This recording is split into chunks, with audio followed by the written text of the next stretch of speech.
Bonjour à tous et bienvenue dans cette vidéo.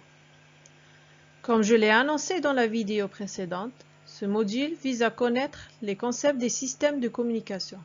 Et parmi ces systèmes, on a les oscillateurs sinusoïdaux. Objectif. Donc à l'issue de ce travail, vous serez capable de définir un oscillateur, comprendre le principe de fonctionnement d'un oscillateur à réaction, appliquer les notions acquises pour résoudre les exercices proposés.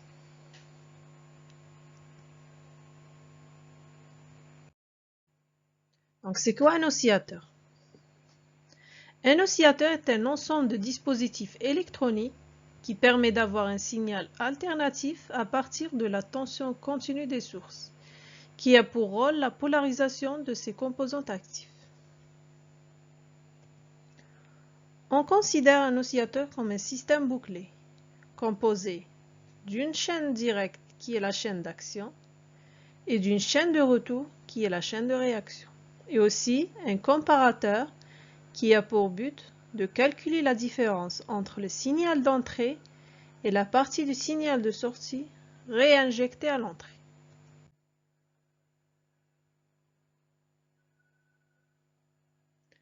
Là, on a un oscillateur à pente de Wien. Comme premier exercice de la série de TD.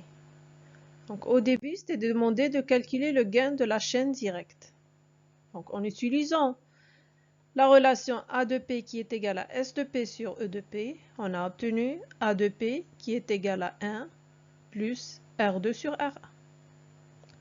Ensuite, pour calculer le gain de la chaîne de retour, en utilisant la relation B de P qui est égale à V de P sur S de P, donc on a obtenu B de P qui est égal à RCP sur 1 plus 3 RCP plus RCP le tout au carré.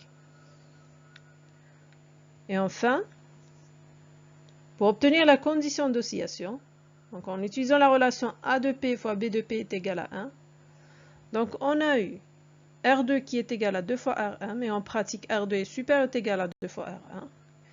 Et aussi on a pu déterminer la fréquence d'oscillation, qui est égale à 1 sur 2 pi RC. Pour le deuxième exercice, on a un oscillateur à Clopitz. Donc, la même chose, on a calculé le gain de la chaîne directe, A de P, aussi le gain de la chaîne de retour, le B de P, et enfin on a déterminé la condition d'oscillation. Donc on a obtenu le R2 sur R1 qui est supérieur ou égal à C2 sur C1, et aussi on a déterminé la fréquence d'oscillation qui est égale à 1 sur 2 pi la racine de LCE. Nous arrivons à la fin de cette vidéo. Je vous remercie pour votre attention.